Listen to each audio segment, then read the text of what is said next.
અમારા એરિયામાં દેશી આંબા થતા હતા. જી તો દેશી આંબા થાય તો આ કેસર પણ થાય. તો એ વિચાર કરીને મેં કીધું આપણે કેસર આંબા વાવીએ. જી અને કેસર આંબા વાવીએ અને પછી આમાં જો આગળ વધીએ તો મને એવું લાગે છે કે એ વાવેતર થાય, સારા બગીચા થાય, સારા ફળ થાય. તો જો આ સારી ખેડૂતને મળે ને આમદાની, તો છોકરાઓ પણ ક્યાં જાય નહીં. જી અગર જાય જી તો ખેતી વેચે નહીં. ક્યાં વાત છે મિત્રો. મારે બસ જે વાત કરી ને કે એક તો આપણા સંતાનોની પણ ચિંતા કરી છે. અને મિત્રો આપણે જણાવી દો કે બટુકસિંહ બાપુના દીકરા એક ડોક્ટર છે અને એક દીકરા જે છે એ ખેતી સંભાળે છે. એટલે હું તમામ ખેડૂતોને જે છે બટુકસિંહ બાપુના માધ્યમથી એ પણ મેસેજ આપું છું કે જો આપણે માત્ર ને માત્ર નોકરી અને સારી એવી જગ્યાએ જે છે બિઝનેસમાં જાશું અને એક પગ આપણો જો ખેતીમાં નહીં હોય તો એના વિશે બાપુ વાત કરી. બાપુ એક દીકરા જે છે એ તબીબ છે, ડોક્ટર છે આપણા, અને આપણે કચ્છ સમગ્ર ગૌરવ લઈ શકે, બહુ સારી પ્રેક્ટિસ કરે છે, અને એક દીકરા આપણી સાથે છે. બાપુ કઈ રીતે તમે પરિવારને, ખેડૂત પરિવારને સૂચન આપશો કે ગામડા ભાંગે? ગાંધીજીને એક આ ચિંતા હતી કે ગામડા જો શહેર તરફ ભાગશે અને ગામડા ભાગશે તો ભારતની કરોડરજ્જુ છે બાપુ એ ખેતી ને પશુપાલન છે. તો શું અપીલ કરો છો? આજના જમાના પ્રમાણે આધુનિક ખેતી ટાઈપનું અને પ્રાકૃતિક ખેતી વિષય એ છે. આપણે આમાં સક્સેસ જવું હશે તો પહેલો તો આપણી જે ખેતી પદ્ધતિ છે એ બદલાવી પડશે, જૂની પદ્ધતિ. પછી અમને સપોર્ટ એ થયો કે એ ટાઈમમાં એક મને ચિંતા પણ હતી કે અમે આ બાગાયત વાવશું અને આપણા પાસે તો 3 થી 4 ઇંચ કે 10 ઇંચ વરસાદ પડે છે, એમાંય 2 વર્ષ દુષ્કાળ ને 1 વર્ષ આવે છે. જી તો આ કઈ રીતે થશે? પાણી પાતાળમાં કેટલો ટાઈમ ટકશે? પાતાળમાં પાણી સારા, જી સાથે અમારા ગામમાંથી બીજા 40 ગામ પાણી પીવે પણ છે. વાહ સમજ્યા?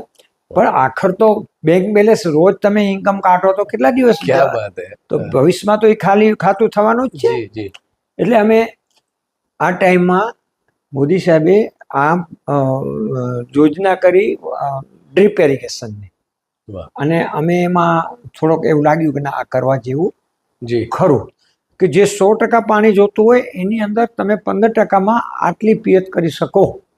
જી એટલે અમે પહેલો તો પાણીને બચાવ કરી અને એ કર્યું.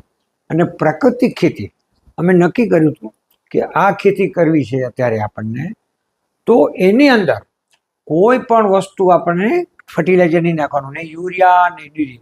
હું 92માં સ્ટાર્ટ કર્યું આ કેસરનું. જી આજની સુધી મારી ફાર્મની અંદર ક્યાં યુરિયા ડીપી ચખાડ્યું નથી. ક્યાં વાત હે મિત્રો. ઓર્ગેનિક ખેતીનું જો કદાચ કોઈ દ્રષ્ટાંત આપવું હોય કે રોલ મોડલ કેવું હોય તો એ આશાપુરા ફાર્મ છે, અને એમાંથી ઘણા બધા પ્રેરણા લે છે. બાપુ ખાસ કરીને સ્વામી વિવેકાનંદ એમ કહેતા કે કોઈ પણ કાર્ય કરો ને તો 3 સ્ટેપ તમારે પાર કરવા. લોકો પહેલા હશે તમારી કોઈ પણ કામગીરી ઉપર, મારા ઉપર પણ હસ્યા હતા જ્યારે મેં મીડિયા શરૂઆત કરી કે એ બાપુ જો કમ નાય અહીં તો પોલીસ અને મિલિટરીમાં હલો. પણ આજે લોકોએ સ્વીકાર્યું છે, એમનો આભાર. તો પેલો વિરોધ થશે, પેલો હસશે, લોકો તમારી મજાક ઉડાશે, બીજો છે વિરોધ કરશે, અને ત્રીજા સ્ટેપમાં તમારો સ્વીકાર કરશે. બટુકસિંહ બાપુ પણ આમાંથી નીકળ્યા છે. બાપુ કઈ રીતે લોકો, તમે જ્યારે શરૂઆત કરી ત્યારે મેં એક તો પેલો મને વિચારી આવ્યું કે બધું કરશું આખર વેચશું ક્યાં? ક્યાં બાત. પેલો માર્કેટ, કોઈ પણ કામ કરવું હોય ને એનાથી પહેલા માર્કેટ કવર કરવી જોઈએ. વાહ કે બધું બનાવશું પણ એ જગ્યા ક્યાં વેચવાની, વાહ. અને એ વેચશું તો આપણને એમાં શું પ્રોફિટ મળશે?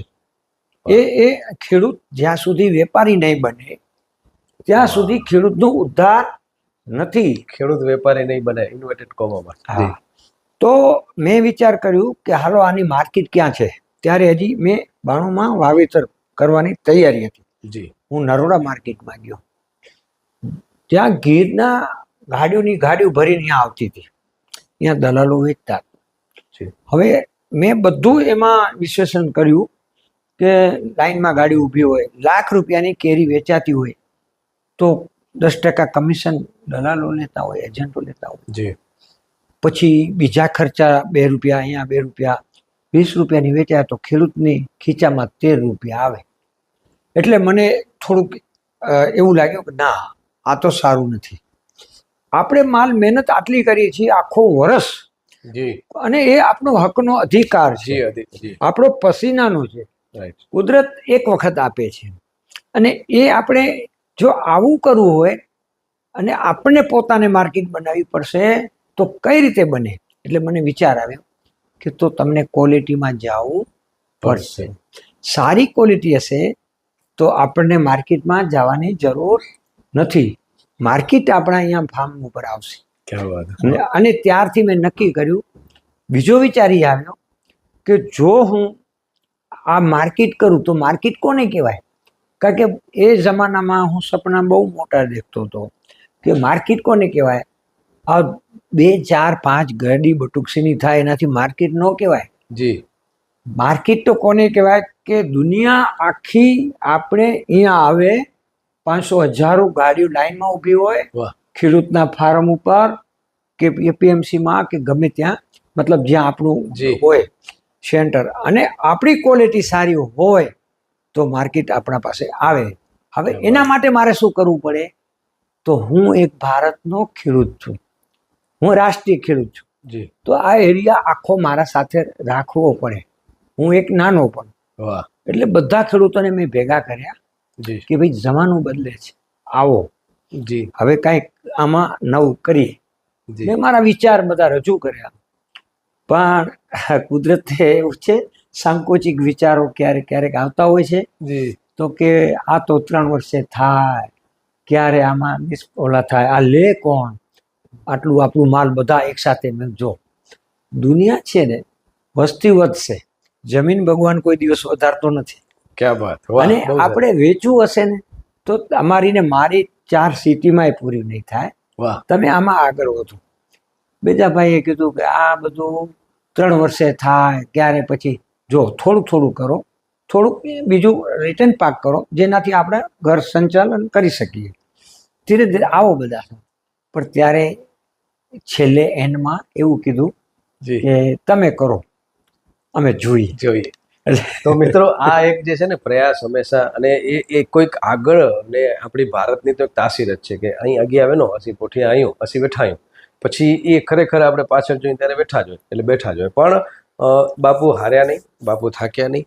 બાપુ, આ જે છે ગુણ તમારી અંદર બિઝનેસનો, કે ખેડૂત જે છે ને વેપારી બનવું પડે, એને જે છે બધાને સાથે લઈને ચાલવું પડે, આ એક MBA નો વિદ્યાર્થી હોય ને એનો વિચાર છે બાપુ. કોઈ વ્યક્તિ યુનિવર્સિટીમાંથી પાસ આઉટ થઈ અને પછી એલન મસ્ક આવી વાત કરે ને આપણે અમેરિકામાં, તો આપણે સમજી શકીએ. પણ એક મહુમાં નાનકડા ગામમાં બટુકસી બાપુને આ વિચાર કઈ રીતે આવ્યો? તમારું એજ્યુકેશન કેટલું હતું બાપુ? અને આ ભણતર અને ગણતર વિશે વાત કરું છું.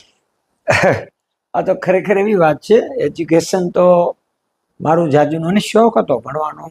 હું ફર્સ્ટ નંબરે જ આવતું હતું. પછી 7 ચોપડી ભણેલો, 6-7 ચોપડી. પછી 5 ભાઈઓ હતા. બાપુને મદદ કરવા માટે હું ખેતીમાં આવ્યો. પણ પછી આ જોયું ને ત્યારે એમ થયું કે આ તો ક્યારે આપણને આગળ વધી શકીએ. અને આવી ખેતી થશે તો આખર ગામડું ખાલી થશે.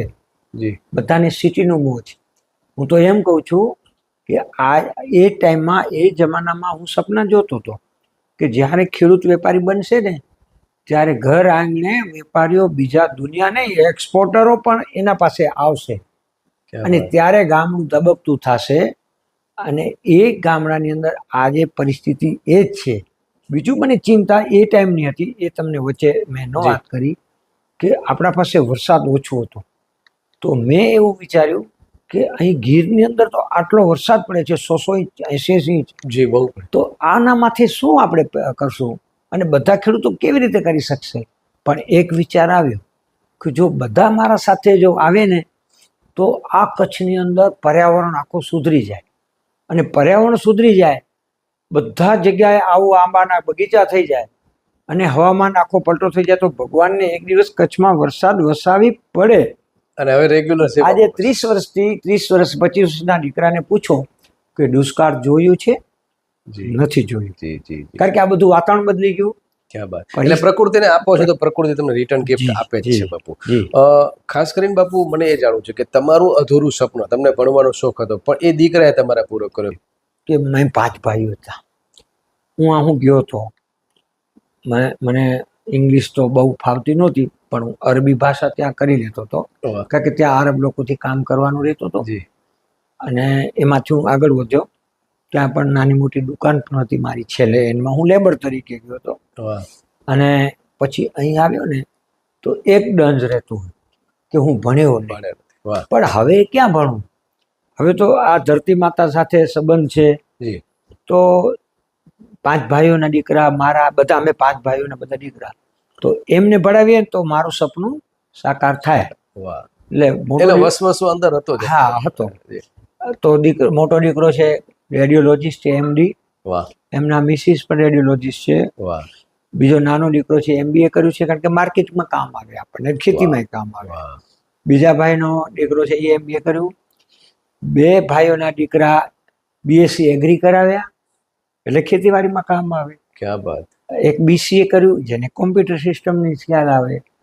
અને આ બધા દીકરાઓને આવી રીતે મેં ભણાવ્યા. સેટ કરે છે. એક MBBS કરી અને પાછો ધંધે લાગી ગયો છે. વાહ. જો ખેતી સરખી વ્યવસ્થિત થાય અને આધુનિક ઢબે ખેતી કરે, પ્રાકૃતિક ખેતી કરે, તો દુનિયા તૈયાર બેઠી છે સારું ખાવા માટે, પણ ઝેર ન ખવડાવો. બાપુ હવે એ જ મુદ્દા ઉપર મારે આવું છે કે જે આજે આપણી લાલચના કારણે, કારણ કે ભારત જે છે ને એ વિશ્વમાં એક વિશ્વાસનું એક રાષ્ટ્ર છે, અને ભારત ઉપર આજે દરેક રાષ્ટ્રને વિશ્વાસ છે અને ગૌરવ છે. પણ અમુક વેપારીઓ, કારણ કે ખેડૂતો તો ઈમાનદાર છે, પણ વેપારીઓની ક્યાંક ને ક્યાંક લાલચના કારણે વિદેશમાં, કારણ કે અત્યારે આપણે કોલ્ડ સ્ટોરેજની બાપુને બધા બતાડશું કે આપણે એમને કેટલી કેર કરે છે. આ એક ફળ જે છે ને એ ખાલી માત્ર ઉતરીને તમારા સુધી પહોંચી નથી આવતું, એની બહુ કેર કરવામાં આવે છે, ત્યારે એ વિદેશમાં પાસ થાય છે. અને ફોરેન કન્ટ્રી જે છે એમાં ખાસ કરીને જે અમેરિકા અને USA છે, ત્યાં તો સાહેબ તમારે ચાલાય જ નહીં. ત્યારે આપણી ત્યાં ઇમેજ શું છે ને એના માટેના કારણો શું છે ને એના હવે એના ઉપાય શું છે, એના વિશે બાપુ વાત કરી. બાપુ, વિશ્વમાં આપણી કેરીની ડિમાન્ડ, પણ અમુક લાલચુ વેપારીઓના કારણે જે આપણે કદાચ કેમિકલ યુક્ત જે છે ફળ જાય, અને એ લોકો તો બાપુ ચલાવી નથી લેતા, તો એ કેટલો તમને એક અંદરથી વસવસો છે, અને એનું પરિણામ શું હોઈ શકે ભવિષ્ય? જરૂર છે. આપણે મારે તો અહીં ડોમેસ્ટિકમાં પણ બધા લઈ જાય છે માણસો, પણ હું સીધો માર્કેટમાં નથી વેચતો. અમારી બ્રાન્ચ હોય જી. અને એના માટે આપણે તૈયારી શું કરવી જોઈએ? પાયામાંથી એક તો મેં ન કીધું કે જ્યારે મને આ 92માં મન થયું કે મારે આ કરવું છે, ખેડૂતો તૈયાર ન થયા, ત્યારે અમે ખાલી એક નાના પાયે ઊભા થયા. 5 ભાઈઓ નક્કી કરી 100 ઝાડ જ લઈ આવ્યા હતા. ક્યાં આ બાત. બહુ મહત્વની વાત છે. વાહ. 100 ઝાડ રોપા અમે વાવ્યા જી. 92ની સાલ. હવે 3 વર્ષ થયા, એની અંદર આવ્યું માલ, ફ્રૂટ. હવે અમારો નવો વિષય હતો કે ફ્રૂટ આવ્યું, પણ આપણે જવું છે ક્વોલિટીમાં. આપણે કોઈ ટેકનિકલ નથી, આપણે તો પ્રેક્ટિકલ છીએ. પણ આની અંદર સંશોધન કેવી રીતે કરીએ કે જે કોને સારું કહેવાય, કોઈને મધ્ય કહેવાય, કોઈને ખરાબ કહેવાય. એટલે અમે એના ઉપર રિસર્ચ કર્યું, એ 100 ઝાડ ઉપર, કે ભાઈ કેરીનો ફળ કેવો હોવો જોઈએ, એની સાઇઝ કેવી હોવી જોઈએ, એની છાલ કેવી હોવી જોઈએ, અંદરનો પોટલો કેવો હોવો જોઈએ, અંદરના રેસા કેવા હોવા જોઈએ, અંદરનો માવો કેવો હોવો જોઈએ, અંદરનો કલર કેવો હોવો જોઈએ, છેલ્લે ટેસ્ટ કેવો હોવો જોઈએ. આ બધા પરિશ્રમમાં અમે એક કરી અને જે અમે એમાં આગળ વધ્યા, એટલે અમે નક્કી કરી લીધું કે જે વસ્તુ સારી હતી એ અમે કરી. અને 100 ઝાડમાં 45 ઝાડ અમે કાઢી નાખ્યા, ઉખડી. શું કામ? ક્યાં બાત. કે એ નરવા કુંજરવા, એટલે એ ટાઈપનું હતું. જી. અને જે અમે 55 ઝાડ રાખ્યા ને, એ એક જ સેમ ટુ ક્વોલિટી. એટલે સમજી જાવું કે આ ક્વોલિટી છે. એનું અમે શું કર્યું? એ ઝાડનો મધર પ્લાન્ટ બનાવ્યો. જી. હવે પછી આપણે જે વાવેતર આગળ વધારીએ, તો આમાંથી જ રોપો બનાવી અને આમાંથી જ વાવવાનું. ટાઈમ લાગે. પંચવર્ષીય યોજના 1, પંચવર્ષીય યોજના 2, અને 3જી આવે ને ત્યારે આપણે લેવલ એટલે એમાં લાલચ કામ નથી આવતું. ના. મિત્રો, ખાસ કરીને માલધારીઓ જે જોયું છે કે આપણે કાંકરેજ બ્રીડ એમ રાખશે કે ના ભાગે હી ધણ ખૂટતો હેડો જ ખપદો.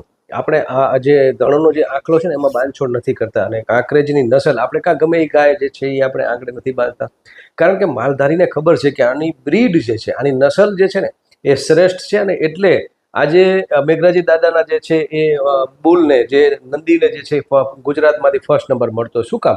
કારણ કે એ આપણી કચ્છની તાસીર છે, અને જો એમાંથી 100માંથી 45 એટલે 50% ઝાડ તમને કાઢી નાખવા પડે ને, એક મોટું સાહસનું કામ છે. તો બાપુ, સાહસ અને લાલચ એના વિશે મારે જાણવું છે કે ક્યાંક ને ક્યાંક સાહસ નથી કરતો ખેડૂત અને લાલચમાં આવી જાય છે, તો પરિણામે નુકસાન કેટલું થાય છે ભવિષ્ય?